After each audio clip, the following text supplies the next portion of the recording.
Well, with everything Augustine's done here in Soliloquy, it's all been like a search within. So nothing's changed. He's really trying to get to the bottom of, again, we'll see, not unlike anything else we've read about him.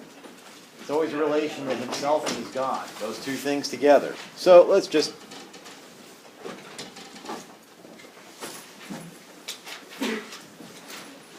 he starts out with this understanding, again, it's always simple. It's the philosophical way. What's the most basic thing we could start with here? And he's going to start asking these questions like, what is the thing to be? Like, how do we know what this is and what this is not? And he starts to talk about this disunity and also the separateness. And if you remember, I think, does anybody remember what he used as examples in the writing? There were two, I think. There might be more. I remember two. He used the wood and the sun. Yes. So those things would be separate. So the wood is over here, and the sun rising or setting is over here. And he says, so that's how something could be separate. But he's also talking about how something could be together on these things. And he's really just starting. Remember, this is all an inner dialectic. So you almost have to be careful to not overvaluate his argument at any given point. It's almost like he's working through this thing in his head. It'd be like, I'm sure you've done it. Have you ever thought out loud as you're talking to somebody and they start correcting you while you're talking? And you're like, hold on, I'm not done thinking through yet. But this is really what he's doing. So we're almost being engaged here in his inner dialectic, or we are literally being engaged in his inner dialectic. So he talks about, at least things. He goes first of all, he says, how can something you have a wall, which could be obviously many colors, and what's the relationship between those colors and this wall? How he's working out how essential these things are. And obviously, it's not essential. He says, the wall could be a lot of different colors. So if I want to get to the bottom of what something really is, I want to get to the essence of it, perhaps this isn't it. Then he talks about heat, and there's something as that being essential to fire. I mean, you wouldn't see fire not expected to give you some sort of warmth or anything like that. So he sees those two things as different. He's like, this one's a lot closer to what we would call the essence of something. Now, we've already talked about this with other stuff, right? We're always trying to figure out, remember essence and accidents. Accidents are those peculiar characteristics of something that aren't necessary for it, but yet we sort of know by that. The apple's taste, the smell, those things. But yet, there's got to be something that really makes the apple what it is, or we wouldn't call it an apple. And he's saying there's sometimes you can't separate these things, and the minute you separate them, then literally that thing, away the thing is to be, it no longer is to be. So, not to play off of Shakespeare, but he's getting at that, what is this to be? So anyway, he's saying, at least we're clear there, that if we're talking about a flame, we know the heat is something that's essential to it. Well, then he moves on and he says, okay, because remember, this is about the self. He's really trying to get to who he is and how he understands himself. The body goes through a lot of changes. I mean, you think of how from the moment that we're conceived up through development, all the different things about us, right? So you could always look at your mother or your father, and if you don't already see yourself in them, you could almost see what you're going to look like when you're 30 years older and such. The body's going to change. So all those changes, they're probably more like the paint on the wall. They're not essential. Otherwise, we would always consider ourselves as something new, which we don't. We'd see ourselves as little kids, and we understand that that's us. It looks a lot different. But he says, when we get to the soul, we're going to have to ask the question, what is essential to that? Because remember, he's equating the self and the soul as the same thing. And to understand himself with his soul, and he wants to get to the essence of who he is. Anybody pick up on what did he say was essential to the soul? And this is kind of interesting in a certain way. It's not a half-bad argument. And again, I always take these arguments, and I weigh them out accordingly to the time and who they are. and they're not overly clever, but yet they're pretty solid.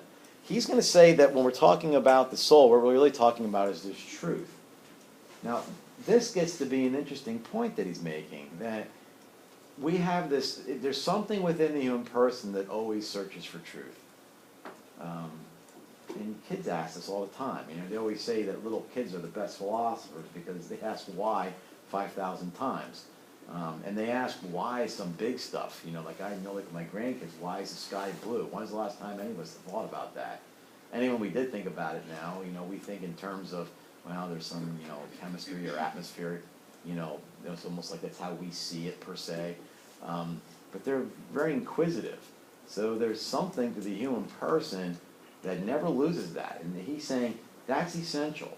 That's a lot more like the flame is to the heat than the wall is to the paint. And he says our bodies will change, but yet the soul which is in there is always going to be that thing which pursues after truth. But now he's got some other things going on in his head. I mean, at this point, what would be criticisms you could have of him? I mean, if he's going to start to say that the truth is connected to the soul, you know, what do you think? I mean, what question would you ask if Augustine was here at this point? What do you think?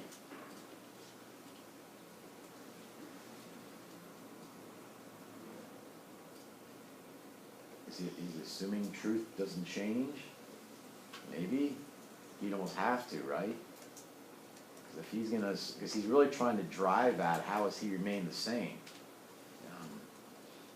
We don't ask the same kinds of questions like at this level, you know, you being undergraduates than you did when you were, you know, in elementary school. We're asking the same truth-like questions, but not quite the same. Because I'm sure people have told you there's no such thing as a stupid question. You know, philosophy says, yeah, there's plenty of them, you know. It may not be necessarily that asking questions are stupid, but you can ask the wrong question. I was listening to, as a side note, and it has to do with the pursuit of truth, I was listening to, I wish I knew where it was. I know they were in the United Kingdom just by the accent. But why is it that we get so accustomed to the news and how we hear it and don't question it so much? And this particular individual was saying that we don't often ask good questions. You know, we don't ask the right question because part of the problem that this individual was saying on this podcast, this is what I do on my commute, right? They were saying that you can't be an expert in everything. You can't be an expert in, you know, climate Scientology. You can't be an expert in genetics. You can't be an expert in engineering. So when you hear all these claims that come across the news, what do you possibly, you just defer to everything? And what he was getting at is that if you're trained in logic and syllogistic thinking, you could almost, without knowing the specifics of the thing, know whether or not the argument even sounds sound. What even appears sound to you? So if there's something wrong in the argument, it's almost as if you don't necessarily have to have the exact facts. But, you know, that's something that's peculiar to human beings. I wonder, you know, if animals think things like that, we wouldn't know. But at least I wouldn't know. Okay, so two things then is, since the body can change, right, because the body's, in a sense, you know, now, okay, let me just preface, he's not a dualist like Plato, okay? He doesn't think that the body has somehow captured the soul and the soul is within this body. He's, you know, he's synthesizing Aristotle and Plato here. He believes in the Aristotelian notion that the form only exists in the actual particular thing.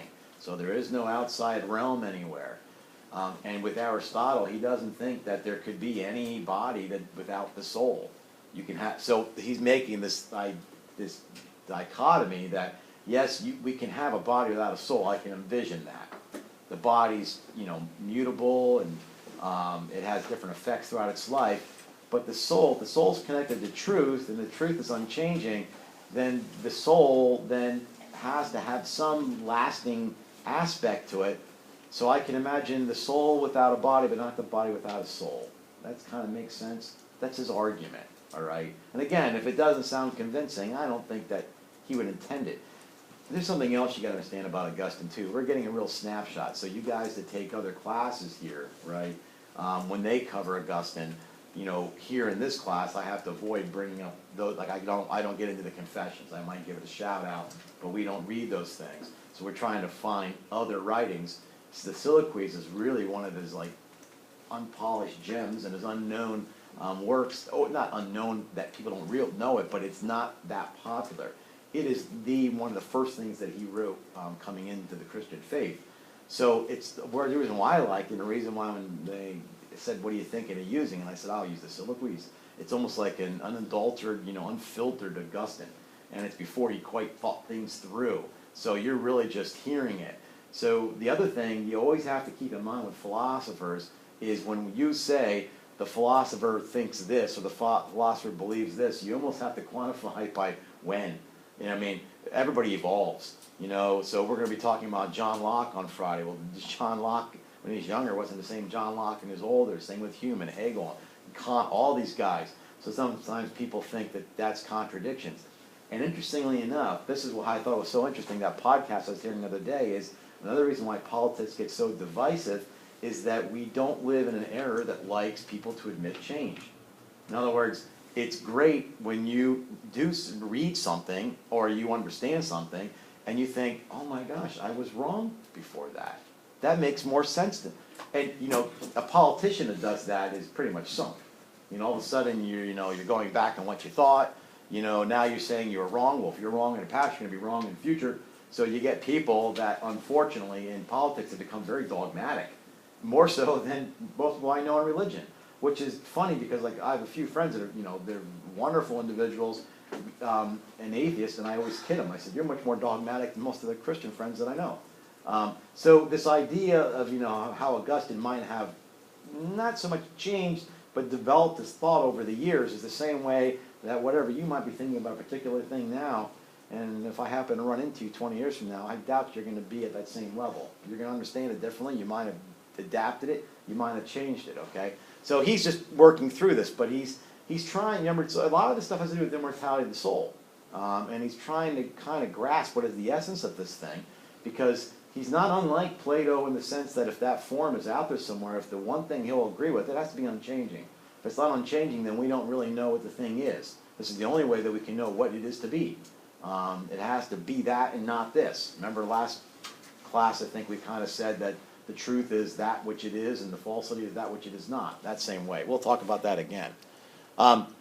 So when he says what is essential to the soul, in other words, if truth is going to continue, which truth continues way beyond our mortal lives and way beyond our mortal bodies.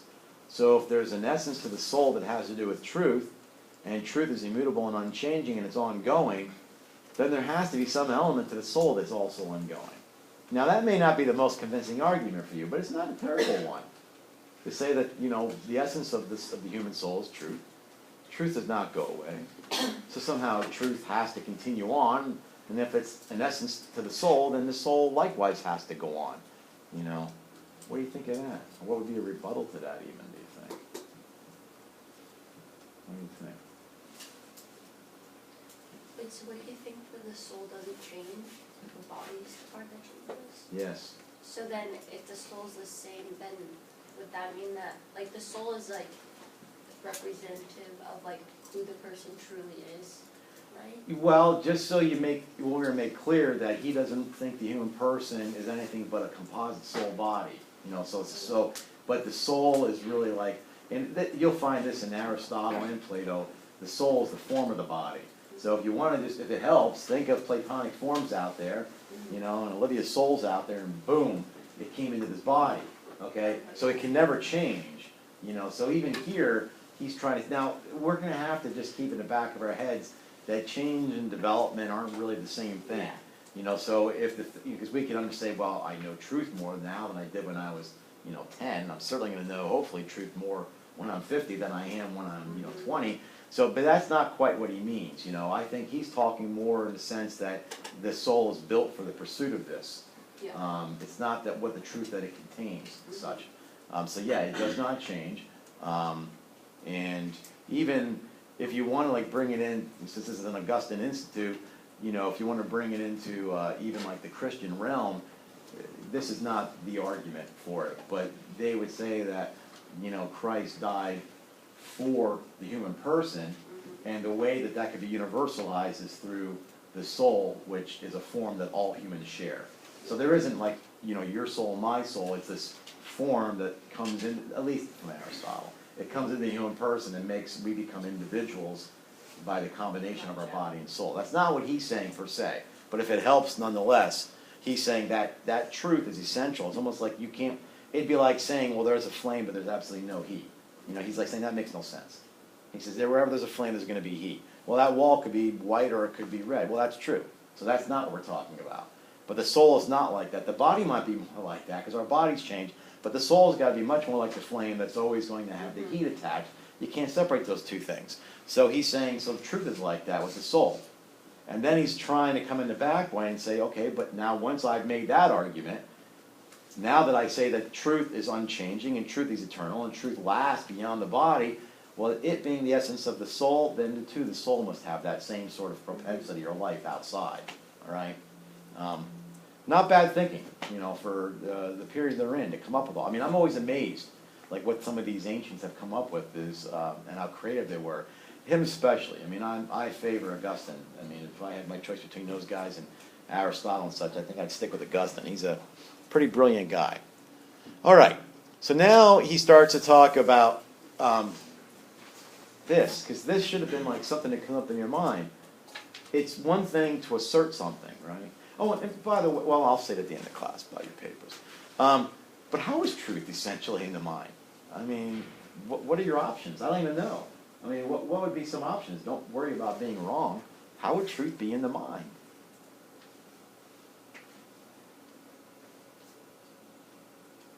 I mean, you could see all the ancients were trying to figure a lot of this out, right?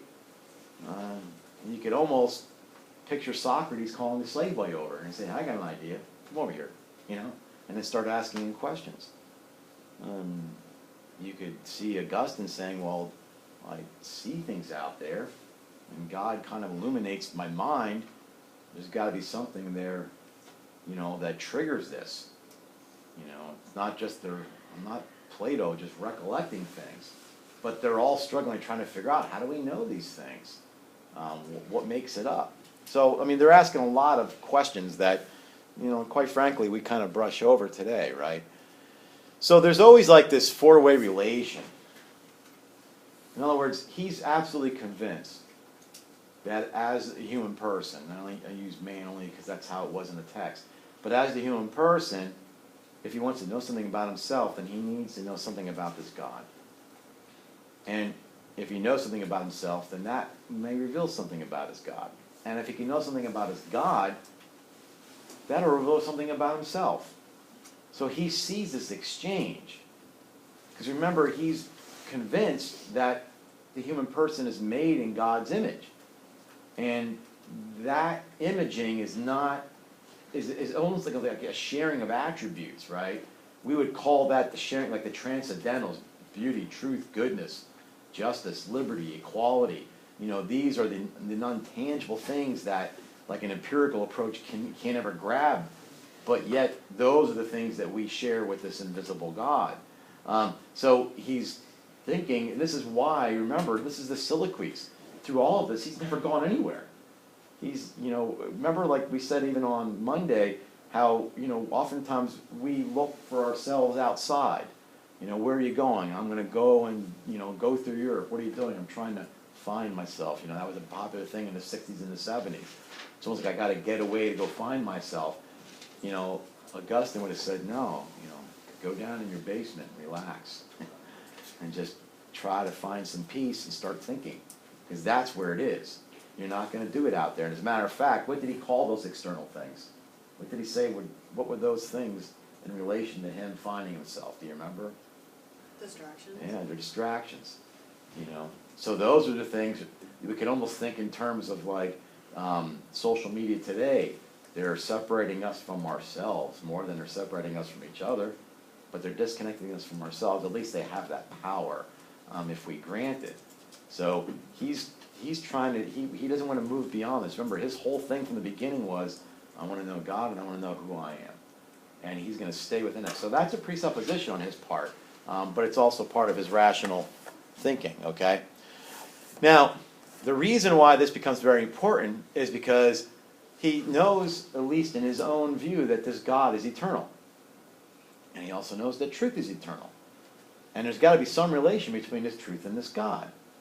So you can almost see some of the other thinkers that we had read in the past where the immaterial is more like God than the material is. So he's got that thinking here. And he's like, look, he says there's something there that is going to be immutable, unchanging, and eternal. And he says that's truth, and that truth is going to be the essence of my soul, of who I am, my selfhood. And he says, and also, not ironically, but coincidentally, according to his thinking, this is also true of God. So all of a sudden now, he's got two things that he's trying to get to the essence of, and he's thinking that's another thing that we share with this immaterial God of ours. So my pursuit of truth is also going to lead me to my God, and my pursuit of God is also going to lead me to truth. As a matter of fact, it's not in our reading here, but he would say that knowledge only comes from the believing part. He would almost say that once you have disregarded the believing part, there's going to be a certain blockage there. It's not going to allow you to overcome that.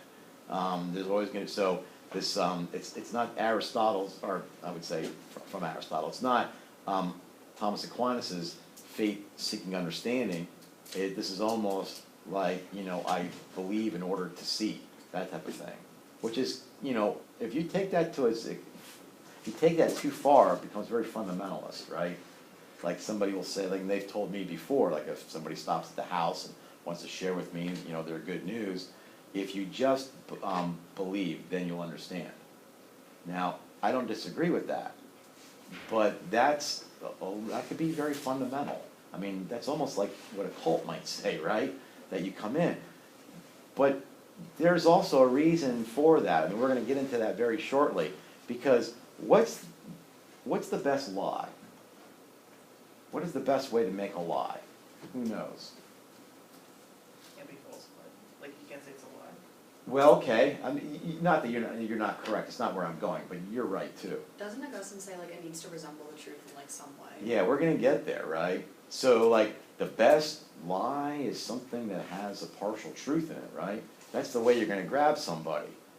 So, putting words into Augustine's mouth, if somebody did say, well, look, if you're going to say believing is seeing, and then that's knowing comes from that seeing and believing, well, then how will I know what's true in the beginning? Because a cult can say that as just as well as somebody who has the veracity of truth. And he might start down the road that you're getting closer to something when it can be deceived like that. In other words, there has to be a partial truth in every lie, or we would see it for what it is, right? I mean, has anybody read C.S. Lewis's The Screwtape Letters? Okay, you have. Well, he gets to a point in there where, C.S. Lewis, through the character Wormwood, tells his, Screwtape's the nephew, that you have to always disguise these things. In other words, if you want to deceive the human person, and you want to keep him from the liar, and he switches everything around. So in this book, the liar is the Christian God, and then, the Lord is the Satan. He says you have to couch it in terms that they don't know what you're talking about. Don't ever let them figure out what you're actually saying. In other words, let them, adopt it. And then, even with the world, like we talk about distractions, there's a line in C.S. Lewis's book that says, let them knit themselves to the world, and then the world will knit themselves to them, and then we have them. And he goes, you never have to open your mouth. Just let them get, he says, in other words, don't kill them. Let them get to be middle-aged. Let them, enjoy the foods. Let them enjoy their house. Let them enjoy all the things in life, and then we have them. So it's that kind of thing, right? So anyway, so back to that then, if we're going to reiterate that it's true, if it is what it is, if it is what, if it's to be what it is to be, and it's false if it is not what it is. He's going to say the falsehood has to have some resemblance to the truth. Now, there's another reason. It's not just that he's trying to get away from being deceived. It's just that he doesn't really believe that something false can exist. It can only be, if anything that we're calling false, he says, you're only calling it false because it has some resemblance to the truth. He goes, it really isn't entirely false. So this comes back, and we didn't talk about it. We might have talked about it yet, I know. But do you remember the term theodicy? I know I've used it. I'm not sure how well I explained it. Theodicy is the problem of evil, right? So a lot of people struggle with how can you have this idea of a Christian God who's benevolent, and then, 1-year-olds getting cancer, people dying in, horrific car accidents. How can all these, what kind of God lets this happen? Or they might ask a little more metaphysical question. Well, if God is oh good and the evil is not good, then didn't God create the devil? Well, therefore the devil's evil, so God created evil. Boom, there you go. You're wrong. Give up your religion, right? That's kind of the argument that goes in. But Augustine would stop the whole thing and say, well, wait, okay, now he would say, you're not even asking the right question. You are assuming that what is false is something. And he would say, that's not true. What is false is simply the absence of what something is good. So it's almost like pointing to, the buttonhole in this jacket. Is that buttonhole a thing? Or is it just the absence of fabric? And he'd say that's how evil is. So your problem for theodicy, he would throw back, is not whether or not God had created something evil, therefore he could not be perfect, but that this evil is simply the absence of good, or in our lives, it's a false resemblance of something good. So if you ever study like virtue theory, and this doesn't have to be particularly like from a Christian standpoint, but when I taught virtue theory, the cardinal virtue of prudence, right? Prudence is the mother virtue. It's the one without nothing else that would work. So prudence isn't be careful. Prudence is, applying right reason to the action. I'm in the situation, what do I do? If you're good at that, you're a prudent person. And I know it sounds weird, but if you're not good at this, if you're an imprudent person and you don't know what the right thing is to do, just go ask a prudent person. It's like the wise thing to do. But the vices that are contrary, so you can almost take all these virtues and then show a vice that's contrary to it. The vice that's contrary to prudence is carnal prudence. And what it means is it's a false resemblance. It looks like it's prudent. And you might even start to use terms like cleverness. You know how we get cleverness confused with like intelligence or something? It's the same way. There's actually a book, and it's maybe some point towards the end of the semester, I'm probably going to talk about it. It says if Aristotle would run, if Aristotle would run General Motors. And the last part of the book, it shows all the false resemblances for all the virtues. Like beauty, we're going to end this course talking about beauty. The false sense of beauty is titillation, things that just kind of like excite us. And we've lost a sense for being enraptured in front of something, right? So he's making the point that, we have to watch, and we're saying what something is and what something isn't. Now, he's not doing this as some mental exercise. He's concerned, too, how he can be fooled. In other words, how do I know that I'm not latching onto something false? But see, even when you're latching onto something false, even in this theory, there's something true within that, right? So within the Catholic Church, there's an understanding of religious freedom. And like a grad student of mine actually emailed me today and was asking questions. Just basically, how could this possibly be if one particular faith thinks that this is the truth for them? How could they say, well, I'm going to defend somebody else who doesn't quite have that same truth? Maybe it even goes contrary to the truth that we hold. Why would we ethically say that we have the duty to defend those? And the answer is because we're all searching for truth. This is part of who we are as the essences of individuals. And it's not, okay, we don't have to make the final call, but if a person is searching for truth, then we have to applaud that. That's basically how it is. You can still disagree with it. That's not the point, but you still have to applaud that. And it's the same thing like in your own relationships. Think in terms of love, right? If you're, with somebody and all of a sudden, things aren't going the way they should, what would you rather? Would you rather some exchange where you guys are like getting on each other's nerves, maybe even yelling at each other? Or do you want this, total silence? I'm not talking to you. I'm going to return any text. Nothing. I mean, that's the worst, right? It's almost like that total indifference almost becomes the opposite of what you want in that relationship. So it's the same thing in the search for truth. When somebody is searching for truth, no matter where they may be looking, You know, if they want to look in whatever spirituality they find, if we're talking, you know, at least the religious truth, that's perfectly fine. That's a lot different than somebody who just doesn't give two squats about anything. That person gets very hard to reach because they've almost suppressed what we would call that natural inclination to want to know the truth, right? So he's trying to say that this false resemblance is always going to have some connection to truth. But this is interesting then. He comes up with another thing. You know, he's always like second guessing himself like we should. Does anybody know what he came up with next? What was he talking about? Because this may only apply to things that are real. I mean, what are we going to say about a unicorn? You know? I mean, he starts, you know, what are we going to do with fiction? In other words, how can something that's totally fictional, and how can that have a resemblance to truth? And, you know, he starts to wonder this and thinking, this doesn't make any sense. So he's starting to work that out, right? So he wants to know, how is fiction false? How is fiction false? So the way he comes through this, and again, you know, he's thinking out loud. And this is very early on in his career, so I'm pretty impressed up to this point. And plus, just like you and I, he has a lot of baggage he brought into this thinking, right?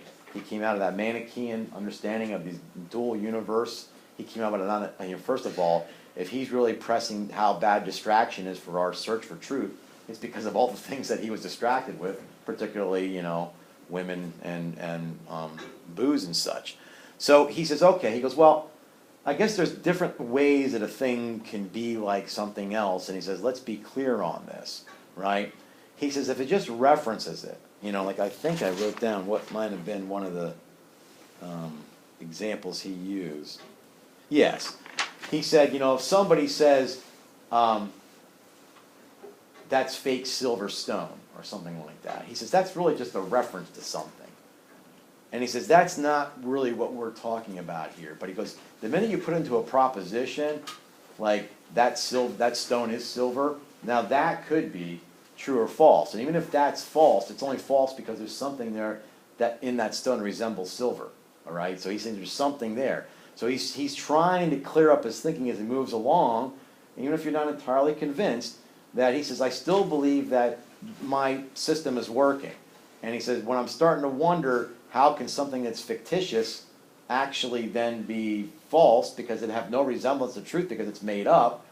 He goes, okay, I'm going to have to understand it in terms of resemblance and also in propositions. So if we're only a reference, if we're only talking about how it's referring to something, then we could talk about imaginative things like that. But if we're going to talk about the falsity or truth of it, that's going to be in a proposition. And then he brings up, so anybody know the story of Medea and the golden fleece? Anybody? Are you raising your hand, Katie? No. Does anybody know this story? Did you ever hear of Jason and the Argonauts?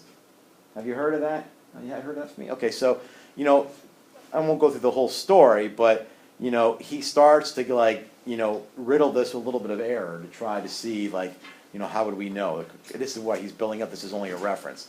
So, you know, Medea was the woman. Jason, the golden fleece was like, just picture this thing as like the chalice, right? You have this and you have the throne. It's the sword, right?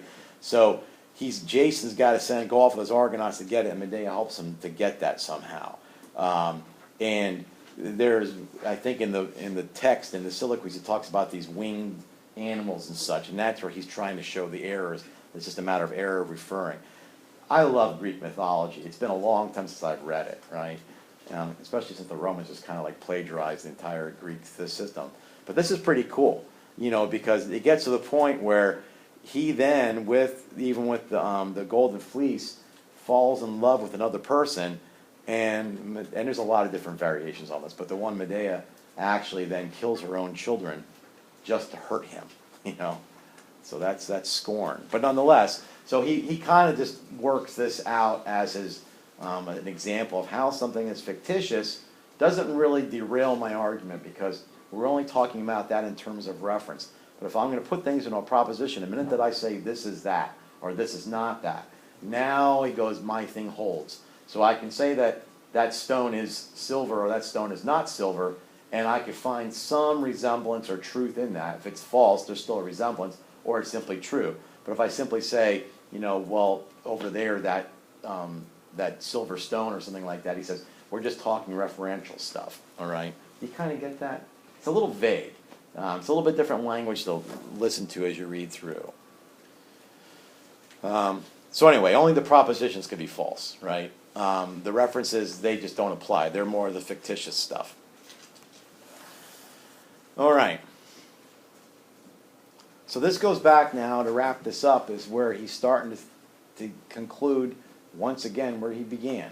And we're at a little disadvantage, too, in this class because we didn't read the entire Soliloquies. And I didn't give you a lot of, I tried to pepper it with some other stuff from the Confessions or the Trinité, but I didn't lay it all out.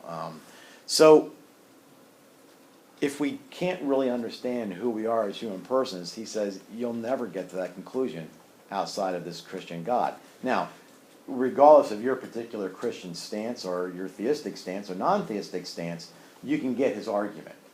If somebody does profess to be made in God's image, then how would you ever have an understanding of the human person outside of that particular God? And as an aside, like next semester I'll be teaching the medical ethics. When we start talking about the human person there and an understanding of ethics, again, there is no default ethic. There's nothing like, you have to choose some ethic. So there's nothing neutral out there, right? So sometimes you might hear somebody say, well, I don't accept any sort of deity, so I don't have any of that baggage. My ethics are pure over here. That's not neutral, right? I mean, just to move yourself out of a particular theistic, whatever that might be. So anyway, he never can disconnect these two ideas. And remember, this is the self, right? These are not parts of a soul. The soul is simple. It doesn't have it has attributes, but it doesn't have various aspects that can be separated from it. So all of this, right, the memory, the intelligence, the will, these powers or these faculties of the soul, they themselves constitute what he's calling the self. And in other works, I don't think it was in the Soliloquies, he refers to God as the self-same. In other words, this is the one who always is. Which even brings you back to, the experience of Moses in the Hebrew Scriptures when he said unto God, who shall I say sent you? And God says, say, I am sent you. In other words, that's just another way of saying the being one. I mean, so in other words, whatever it is, I am that. Which is kind of interesting. So anyway, again, he's just connecting the self with God and the God with self, and these things cannot exist without each other. And he understands that God is eternal, and so is truth eternal. And if truth is the essence of the human soul, then the soul, unlike the paint on the wall or the body that changes, the soul will never cease. It'll have an everlasting life outside of this. So it's not the same thing as Plato, where it was here before and knew about these things, and now it has to recollect them. It started here, but not as a blank slate, as we'll see. It started here, and it was illuminated by God's mind, if you want to call it that, what the senses are out there, but it will persist even after the body no longer exists. So it goes back to saying that we can have, there's no body without a soul, but you could have a soul without a body, all right? If I was akin to true and false questions, those would be, you get those tricky ones right, that would be one you put up there. I just don't like those particular things. So here you can almost get, if you read any existentialism, right, you start to get an understanding of like, well then, what is life all about? How do I find meaning in this? You could almost hear the echoes of existentialism in him. And he says, you find the meaning in this pursuit of truth. Which is really interesting. I since I teach bioethics too, I try to keep up, as best I can on stuff that's going on there. And there was this one woman who had, she knew that she was not doing well, but she was told she had 3 days to live, roughly. And this was her daughter speaking, right? And it was on Fresh Air, which is an NPR I call it a podcast, that's where I listened to it. The woman asked her daughter, can you go and get me a book on this? I want to read about that. And the interviewer thought, well, that's the oddest thing I ever heard. you have 3 days to live, and they want to read a book, and when she said, why do you want to read a book? She goes, because I want to know about that. And the whole time I'm thinking, I wish this was a call-in show. I mean, you could have prepped a situation more for this than that. I mean, this is who the human person is. And at what point are you going to stop wondering? Now, maybe you would say, I don't want to read a book, I have X amount of time left, but I bet you'd be thinking about a lot of things. You wouldn't stop be thinking about what is true and what's not. You'd still be trying to ponder all that. So let's forget about why are they reading a book? Why are you worrying about what is true or not true? It's almost like, how do we not do that? I mean, it almost, in a very real way, makes us what is human. But that would be an interesting thing, though. What about people that can't pursue truth? Because another place I teach, there's people with development disabilities right next door, and it's kind of cute. They, like, if it's quiet and everybody's like taking a quiz or something, you hear A, B, C, D. They go through the alphabet, or today they were singing, let's go out, let's go to the ball game, right? So they obviously have some reasoning capacity, but it's diminished, right? So let's go all the way and to say that somebody has little to no reasoning capacity. What would we say about that selfhood? What do you think? Because these would be people that have dementia, right? These would be people that might be in a comatose state. This would be about, 3-month-olds that just kind of like look all over the place, right? I mean, they're still kind of in the pursuit of truth in their own way. Okay. Just like there's always a pursuit of truth. That is adherent to your level. So like a baby is just trying to know his existence. He doesn't know what that is. That is pursuit of truth. Doesn't mean that he's not pursuing it. Okay. So if we have like someone who's like a grown up but has the mind of a 1-month-old, he's still figuring out he's still pursuing the truth. Okay. It's a good argument. What else? Anybody? If someone has dementia, they'll still be like, who are you? So like, they still want to know the truth. Yeah, that's right. That's right. And as a side, the right answer is you play along with whatever they're saying, right? Like even like sometimes people in the hospitals, they can have like my mother did not have dementia, but if they spend enough time in the hospital, they start to not think right, So my mother had to stop at a nursing home for a few weeks for rehab after I was in the hospital, and I was visiting. I used to go and have lunch with her and dinner, and she would like yell at me for, Stevie, you have put all the spaghetti's still out, the plates are out. When are you going to clean those? I mean, we're in like a hospital room. But you just go along with it. Then she yelled at me for playing Led Zeppelin too loud last night. I couldn't even sleep. She goes, you're down there, how many times did I stamp on the floor? I mean, she's remembering our childhood, which is what I did. I probably didn't clean up any of the plates, and I played my music too damn loud. But the reality is you go along. But just to play off what Carlos said, there's something else that you can say about this too, right? There's this idea of potency. I think we talked about it a little bit, potency and actuality. So potency is the power of a thing. So an acorn has the potency of an oak tree. That's its nature. It doesn't have something else. Yeah, but it may not be an oak tree. Well, that's true, because something could come in and stop its progress, but that's the only future it has. It's not going to be an apple, and it's not going to be a rock. It's an acorn. Its only potential is to be an oak. So we would even say about people who have diminished capacities that they have all of this in potency. It's just not actualized, right? And we have a lot of that ourselves, and there's a lot of things that we have in potency that have not been actualized yet. It's just a way to explain it. Again, it's not an argument per se, but this is the timeless pursuit of truth. And then he kind of winds up with this idea that there are some things that cannot mimic their opposites, and the soul can't, so the soul could not exist. Once it is, he doesn't get into how it was brought here, okay? But once you have a soul, and the soul is pursuing truth, and the truth is eternal and unchanging, so therefore, as the essence of the soul, the truth as the essence of the soul too is unchanging and eternal. And he says, so there's no opposite to that. I mean, because there's no opposite, because what is the opposite of the truth? It's only the resemblance of truth. And he says, and that wouldn't be an opposite. So if you think he's making an argument for the eternity of the soul, he is. I don't think he's making an argument in the sense where you would stop and say, I can't even, he's right. I don't think he's trying to make that argument. He's building off of something, right? Which is what we do in relationships. We often like engage each other, and we work on each other, not in a manipulative way, hopefully, but we work on each other. Like, in other words, you will get to know me over time, right? So I'm sure that I know you guys better than I did when I walked in our first day, and I'm sure vice versa, right? So it wasn't almost like I made arguments for who I am over the time. There was something that got revealed in the exchange. And this is his idea of him and God. In other words, this is why he's saying that I'm a riddle without him. Because unless I'm in some sort of communication with this God and some sort of exchange, nothing within me will ever be actualized.